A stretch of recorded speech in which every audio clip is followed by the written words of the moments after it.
we are going to talk about this aspect of the United Nations which pertains to its provisions, and sometimes which we see that they are exploited by the states to subserve their purposes. So, first to understand, we need to see that the use of force under treaty law, under customary law, both systems, it has been limited, it has been made limited. We take this up before we proceed further. I welcome you, my dear students, today in this course on United Nations and the word peace. This as well is very important subject because the United Nations, we believe that is the organization to defend the sovereignty of all its members. What we see that under treaty law, the use of force has been limited, permissible only under two principles. For what? For the protection of sovereignty. It allows only the use of force in two situations. One is the self-defense under Article 51 of the UN Charter, and the other is the authorization by the United Nations Security Council itself under Chapter 7. This prohibition is also the defining part of the other treaties and the agreements. In 1970, Declaration on Principles of Law of Nations concerning Friendly Relations, there is a general prohibition on the threat or use of force. 2, duty to refrain from organizing, instigating, assisting, or participating in acts of civil strife or terrorist acts in other states, or acquiescing in organized activities within the territory when these acts involve the threat or use of force against another state. World Summit outcome, 15 September 2005. It laid down that after a 3-year review of the UN Charter and the operation of the organization, the full UN membership agreed to confirm the Charter rules as written. On self-defense, the document states in paragraph 78, we reiterate the importance of addressing international challenges and problems by strictly abiding by the Charter and the principles of international law. Most states in the UN, including the Switzerland, the Charter of the United Nations become the authoritative document on self-defense and collective security. The prohibition on the use of force is at the heart of the Charter, permissible only under Article 51 in self-defense. The collective security is the main purpose of the United Nations. Growing after the ruins of the World War II, it endured the various situations and problems, my dear students. Today, peace and security are no longer viewed only in terms of absence of military conflict between sovereign states.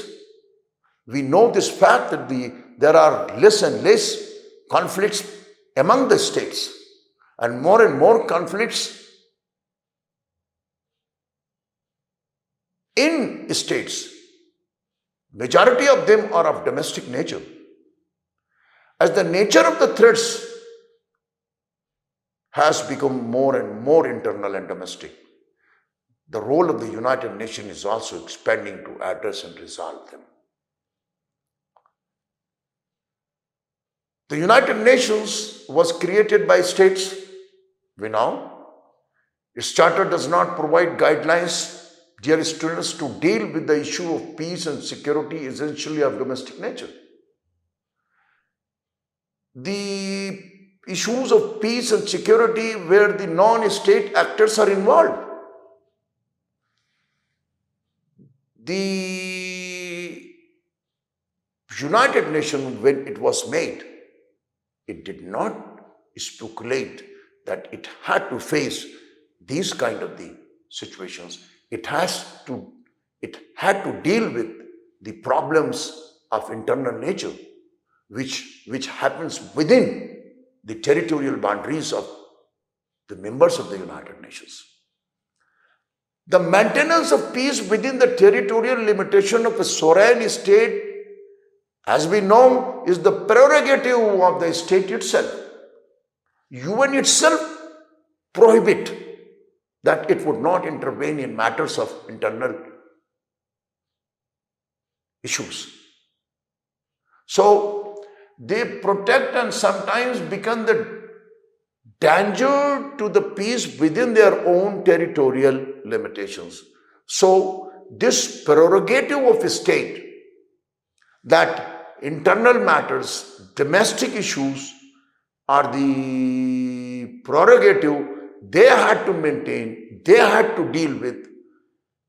What I am saying here, that states protect and state themselves becomes the violator. They themselves become the danger to the peace within their own territorial limitations. So this is the issue which the United Nations actually faced right from the beginning, but post 90, there is much and much situation which refers to these kind of the conflicts where states themselves are either protecting peace or violating peace.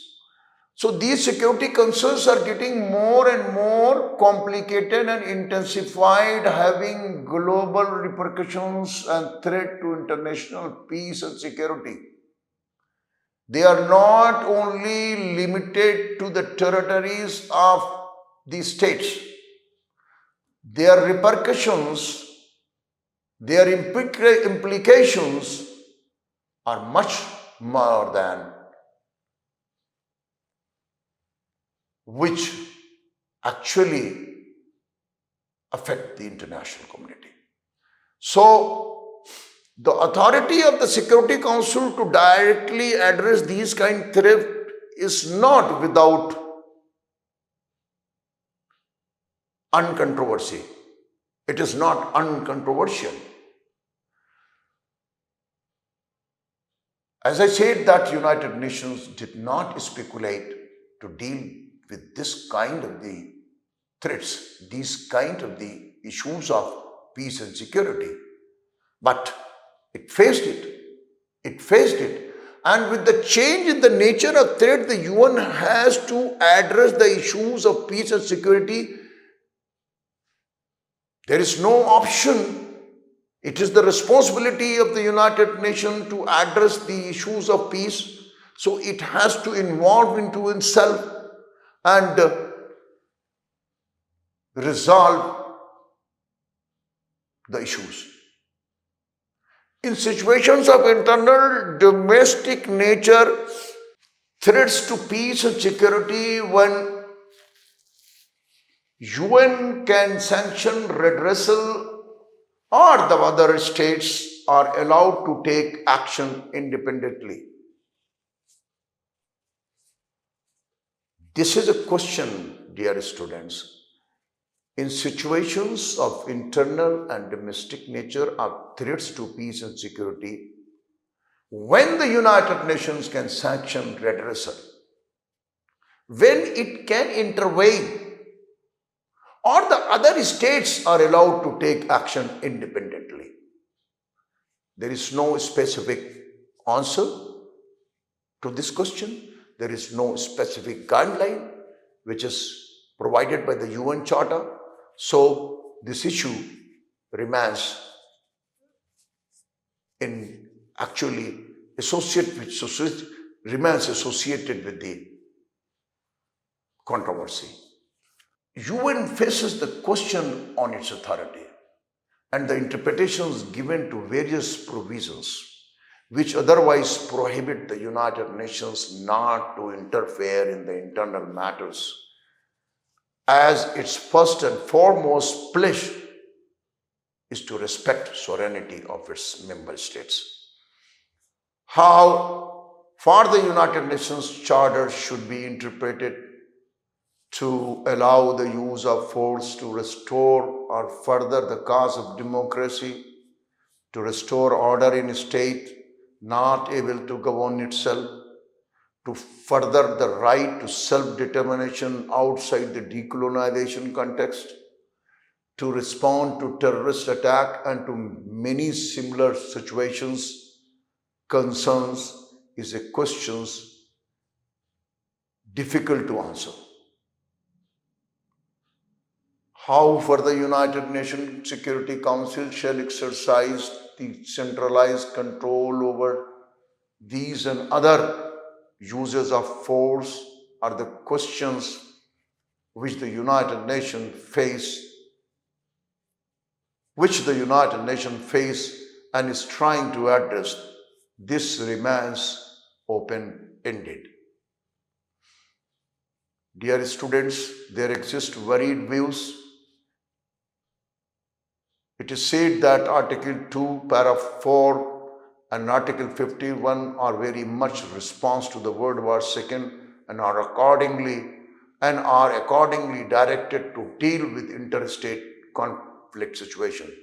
It is now common that larger scale interstate conflict are less and less. It is now common that large scale interstate conflicts are less, and civil wars, with or without the support of states, have outnumbered territorial interstate wars. Problems of environment, poverty, hunger, food, health, etc.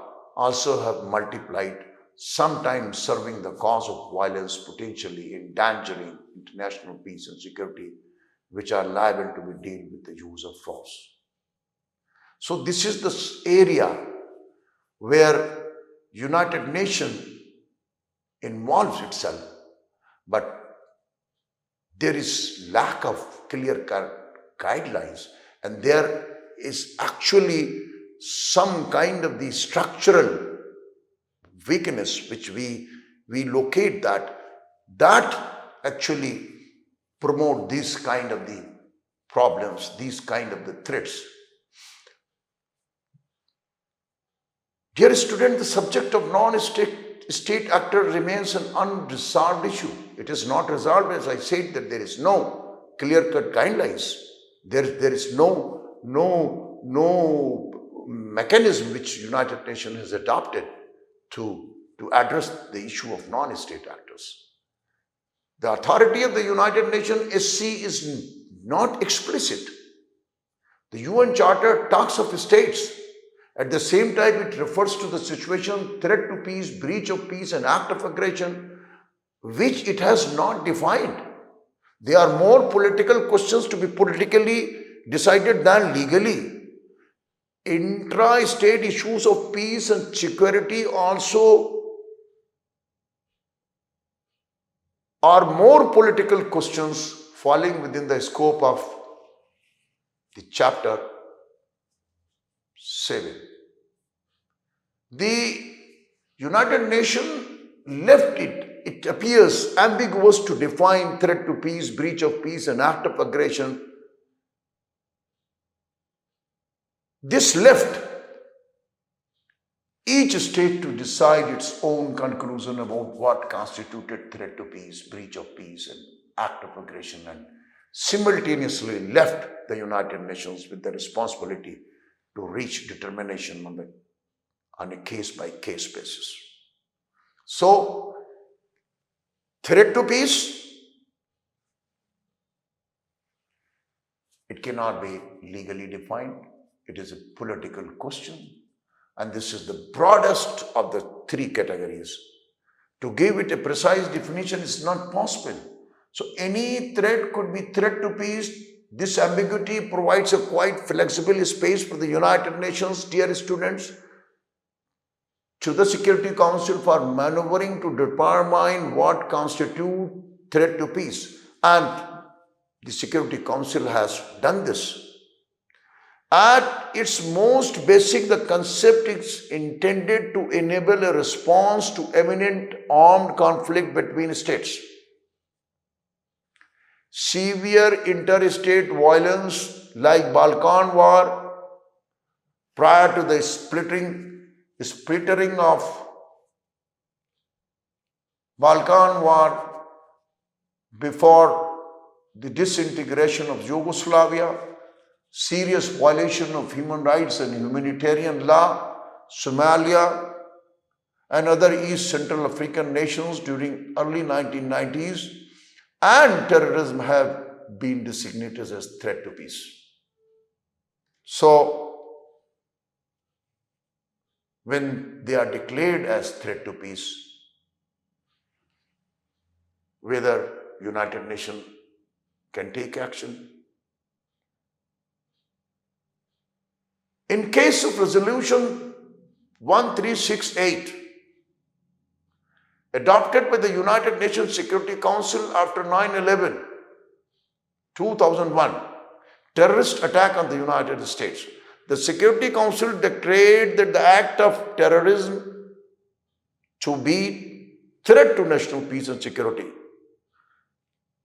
The act of terrorism is the threat to international peace and security. However, the operative part describes 9/11 as terrorist attack, not as armed attack. It was declared by United States as armed attack, and it actually invoked the Article 5 of the NATO, and the NATO attacked the Afghanistan, the government of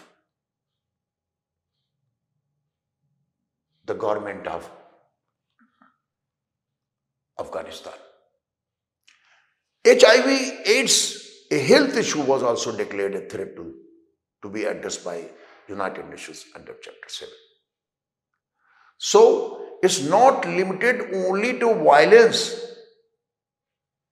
Health issues, environmental issues, they also becoming the issue of threat to peace. There is a shift from a state-centric engagement to the question of peace and security, which more and more are of internal domestic nature. The concept includes not only situations in which the use of armed forces appear imminent, but where actors subsit that they may lead to use force. This actually is the situation relating to the threat to peace. Breach of peace is not defined explicitly. What exactly constitutes breach of peace? The United Nations Charter is silent on. From the UNSC resolution, it could be made out that the breach of peace means hostility between armed units of two states. UNSC invoked it in matters of domestic. United Nations Security Council has not invoked it in matters of domestic nature. In resolution 52, in UNSC resolution 502, the Security Council considered Argentine invasion of Falklands to be a breach of peace where UK used force, not the United Nations. In resolution 660, the Council determined that the Iraqi invasion of Kuwait in 1990 was a case of breach of peace and dealt with under Chapter 7 of the UN Charter. In 1974, the General Assembly adopted Resolution 3314, Part 12 on the definition of aggression. The definition of aggression, which is left open in the Charter of the United Nations. It is open-ended. Neither the League of Nations defined it, nor the United Nations. Article 1 states that Article 1 of the resolution states that aggression is the use of armed force by a state against the sovereignty, territorial integrity, or political independence of another state, or in any manner inconsistent with the Charter of the United Nations. Furthermore, Article 2 of the resolution says that the first use of armed force by a state in contravention of the United Nations Charter shall constitute prima facie evidence of an act of aggression. The Council determined acts of aggression only 3 times. This was in relation to Israel, South Africa, and Southern Indonesia. United Nations, like the League of Nations, did not define it. The right to self-determination, my dear students, is an issue where the United Nations provides that it should be promoted. And wherever there are movements of self-determination, the responsibility of other states is that they shall help the self-determination. Though United Nations limited it to the colonized societies. But this is unsettled question.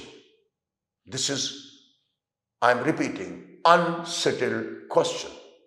The right to self-determination and regulation of the use of force are security concerns, despite the fact that most of these colonized societies gained independence. In many states, self-determination becomes the reason for violence from within.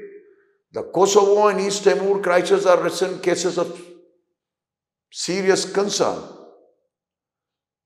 The United Nations Charter deals with the issue of self-determination principally in the context of colonized societies. But, as I said, it is an open subject, open issue, and the movements of self-determination continue to take place. They happen, or they are happening at many places. Article 1, Part 2 of the Charter declares that the development of friendly relations based on respect for self-determination is a purpose of the United Nations. Article 1 in both the International Covenant on Civil and Political Rights and the International Covenant on Economic and Social and Cultural Rights and the United Nations Universal Declaration of Human Rights. They recognize that all peoples have the right of self-determination. So, the stance of the UN on self-determination appears somewhat contradictory at times, which is exploited by the states, expressing support at various times for both self-determination and for territorial integrity, the inviolability of the borders of a state, the sovereignty of the states, which the United Nations was created to protect. So, the idea of the self-determination contradicts with the idea of protection of sovereignty of the states. Particularly when there are movements within a state which are of self-determination nature. Despite such ambiguity, the position of the UN on secession and any subsequent recognition is particularly important, since accession to the United Nations is considered by international community as tantamount to near universal recognition.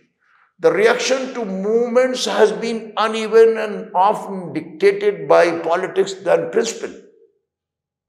So self-determination, despite the fact that they have been linked to the colonized societies, they are still the problem, and they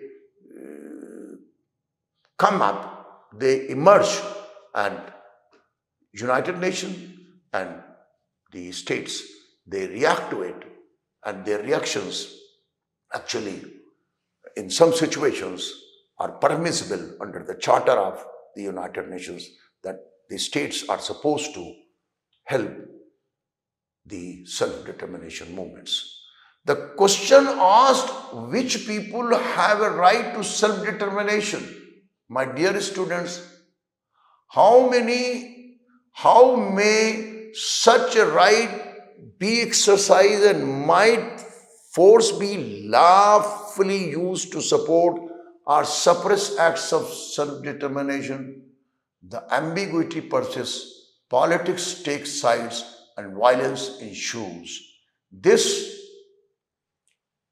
is the subject that at one place the United Nations Charter supports the idea of self-determination, and at the other place it obligates the state not to